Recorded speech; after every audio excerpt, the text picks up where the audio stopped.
اس پر یقین اتنا مضبوط کر لو کہ آج نہیں تو کل، کل نہیں تو پرسوں ان دعاؤں پر بھی کن کہہ دے گا جو ناممکن نظر آتی ہیں۔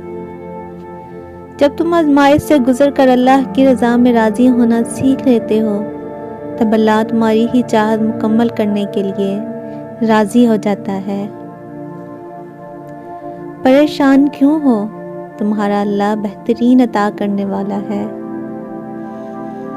اپنے بہترین وقت کو نماز کے لیے وقف کر لو، کیونکہ تمہارے سب کام تمہاری نماز کے بعد قبول ہوں گے۔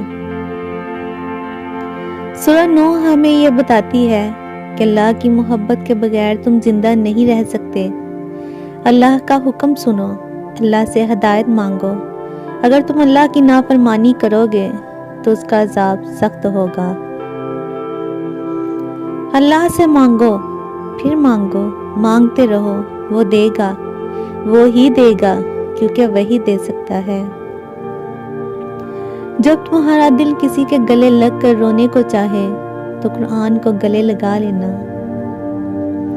اللہ آزماتا ہے اپنے پسندیدہ بندے کو اس چیز سے جو اسے بہت پیاری ہوتی ہے، تاکہ اس چیز کی طلب انسان کو اپنے رب سے ملوا دے اور وہ اسی سے امید رکھے۔ پتہ ہے محبت کیا ہے؟ وہ سارا دن ہمارے گناہ دیکھتا رہتا ہے اور صبح اپنے ہی فرشتوں کے ہاتھوں ہمارا رزق بھیجتا ہے۔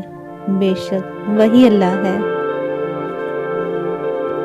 قرآن پاک پتھر دلوں کو موم کرتا ہے، ٹوٹے دلوں کو جوڑتا ہے اور بیمار دل کی شفا ہے۔ آزمائش بھی اللہ کی طرف سے تمہارے لیے یقین کا امتحان ہوتا ہے۔ حضرت علی رضی اللہ تعالی عنہ نے فرمایا، جب دعا کرتے وقت تمہاری آنکھوں سے آنسو آنے لگے تو سمجھ جانا تمہاری دعا بارگاہ الہی میں قبول ہو چکی ہے۔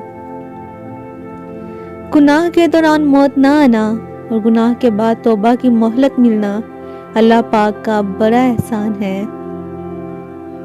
کسی کی بیٹی کو جب اپنے گھر لے آئیں تو یاد رکھیں کہ شادی کر کے ہی لائے ہیں، خرید کر نہیں، کہ جیسا مرضی سلوک کیا جائے وہ آپ کے اچھے سلوک اور عزت کی حقدار ہوتی ہے۔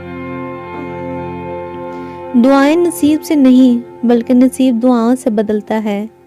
تم اتنے یقین سے مانگو کہ تمہارے یقین کے بعد کہانی معجزوں کی لکھی جائے۔ کچھ رشتے اللہ تعالیٰ خود ختم کرواتا ہے تاکہ ہماری زندگی خراب نہ ہو سکے۔ بے شک وہ جو کرتا ہے بہتر کرتا ہے۔